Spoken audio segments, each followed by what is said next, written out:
We have poll closings. We already have results.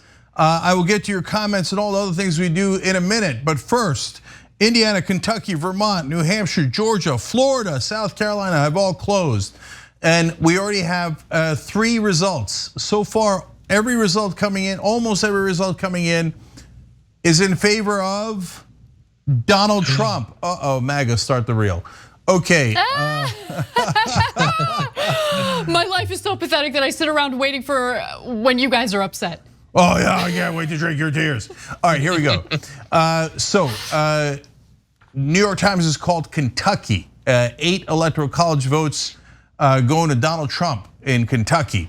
And CNN has called Indiana for Donald Trump. That is at 11 electoral votes in Indiana going to Donald Trump. He's up 19-0. Hold, here comes Biden. Vermont goes to Biden.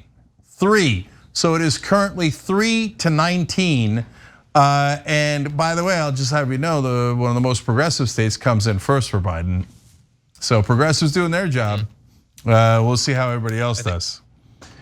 Cenk, I'm getting word that because of Joe Biden surging with those few electoral college votes, they've decided to declare victory right now, actually. Yeah. So they're calling it at 18 electoral college votes. Yeah, that's right. But anyway, we also do have Mark Warner being called by the AP as having been reelected in Virginia.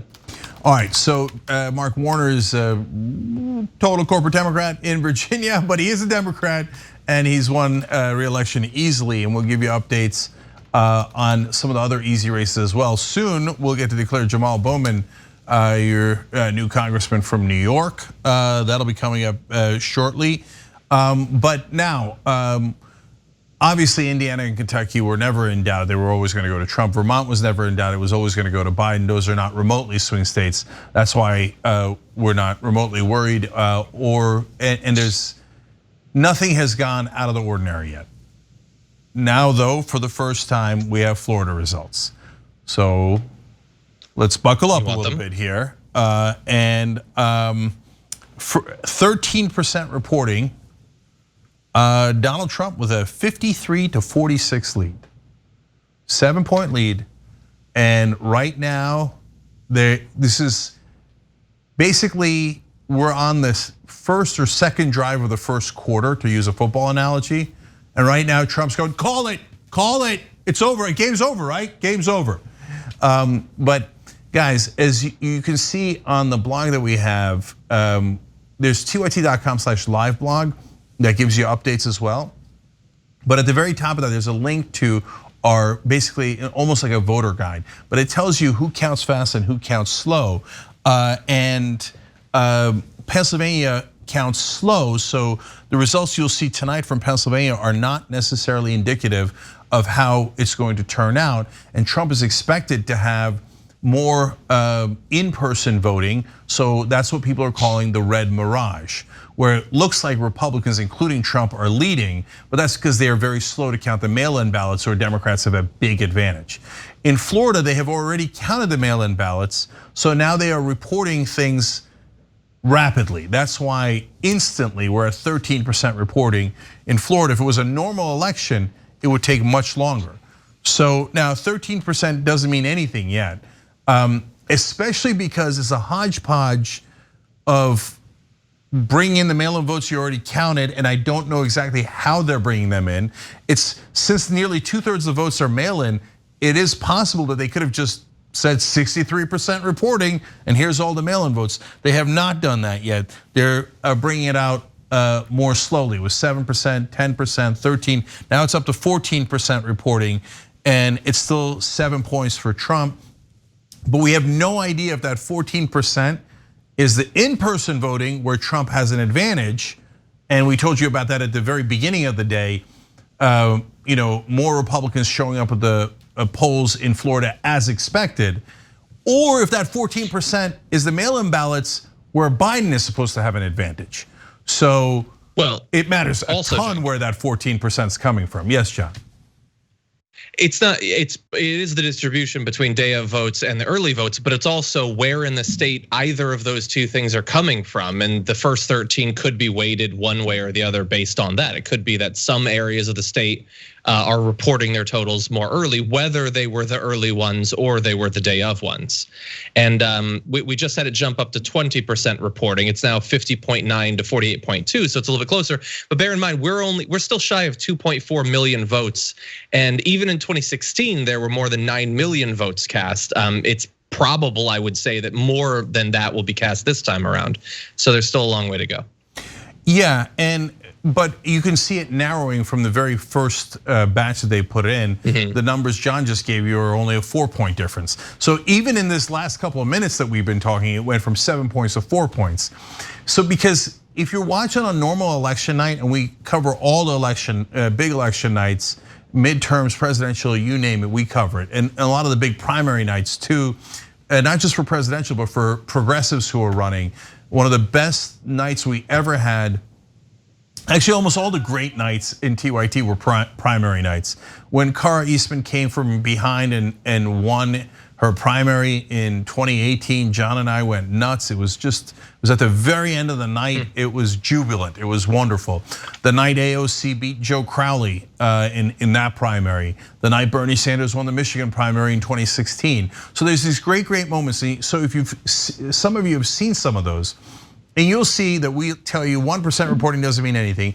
10% reporting on a normal night in a normal election would begin to mean something. 20% would definitely begin to mean something. But this is not a normal election. In a normal election, most of the votes are in person and they count them, and we can see which counties they come in from. So for example, if the 20% in Florida comes from the Panhandle, well, Trump's supposed to have a bigger advantage there, and I would say that's not good news. Cenk. Yes, go ahead, John. Cenk, really fast, you mentioned the Panhandle. The Panhandle will actually be closing in about a half an hour, so that's an added wrinkle. But importantly, Joe Biden has just surged to the lead in Florida, 49.8 to Donald Trump's 49.3. We've got 22%. I think we can call it. Well, look, it's the Trump theory. It's not our theory. As soon as you have the lead, you call it. All right, we're on to the third drive in the first quarter. We're calling it. All right, Florida goes to Trump. I mean, to Biden. By the way, guys, I will tell you. No, she said Trump. That means it goes to him. Oh no, Anna, you ruined it. I know. Okay, sorry. So let me say 2 important things there. Number one, we just told you Trump winning by 7 or 4 with 15 or 20% of the vote reporting doesn't matter that much because you don't know where it's coming from, both geographically and temporally. But that means Biden winning by a tiny amount with 22% reporting also doesn't matter. It's not indicative. We have no idea. The minute we have an idea based on facts where we find out, hey, those are mail-in, those are in person, or those are coming from a certain place, then we'll let you know. In fact, the information John just gave you is really important. Panhandle hasn't closed yet because they're in a different time zone. So that's good news for Trump. Panhandle's for Trump, so that vote is coming in later. We don't know if this is from mainly Miami-Dade or where it's the middle of Florida, et cetera, the current votes that are in, and that obviously makes a big difference. So the other important thing is the 2000 election, and I just want to give you one name here because it's the one name that basically is driving all of Donald Trump's strategy, because he knows without some degree of cheating, there's almost no chance he can win. So the name is John Ellis Bush. So for those of you who are unfamiliar with him, he was George W. Bush's cousin, and he was a person in charge of calling the election on the night of the 2000 election for Fox News. And when that election was indisputably a statistical tie, John Ellis got on the phone with his 2 cousins, George W. Bush, who was running for president, and Jeb Bush, who at the time was the governor of Florida. And the state that was in dispute, of course, was Florida. And the 3 Bush relatives together decided they were going to call it for George W. Bush. And like lemmings, the rest of the media at that time, they were total suckers. And they didn't realize Fox News was just conservative propaganda. They thought it was a real news outlet and that they were losing to Fox News in calling the election and getting more people to watch them call the election. So they panicked and all called it for Bush. As we found out after the election, the Supreme Court had allowed a recount of Florida, all of Florida, under every way of counting, Al Gore would have won. So John Ellis Bush, combined with the Supreme Court, already stole an election for the Republicans. That's their manual for how to steal an election. By the way, it also includes mobs, which they sent down to Miami-Dade. That was the famous Brooke Brothers mob that of all people, and he's back, Roger Stone orchestrated that back in 2000.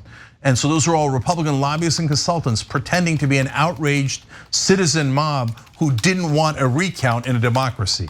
And that insane trick already worked once. So Trump has about at best a 10% chance of winning tonight.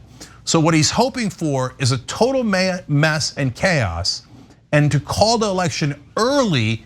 And in this case, instead of preventing a recount, he wants to prevent a count from completing. So they'll say absurd things like, well, if you keep counting, it'll flip the results. No, we don't know what the results are until you do the full count. That's not flipping the results, that's finding out the results. So the reason Trump has been beating that war drum over the last couple of months is because he's seen the disastrous poll numbers for months. He knows he has almost no chance of winning, so he's hoping for mayhem. But if it's a close election, you might get mayhem. If it's a blowout, you will not get mayhem. Thanks for watching The Young Turks, really appreciate it. Another way to show support is through YouTube memberships. You'll get to interact with us more. There's live chat emojis, badges. You've got emojis of me, Anna, John, JR. So those are super fun. But you also get playback of our exclusive member-only shows and specials right after they air. So all of that, all you gotta do is click that join button right underneath the video. Thank you.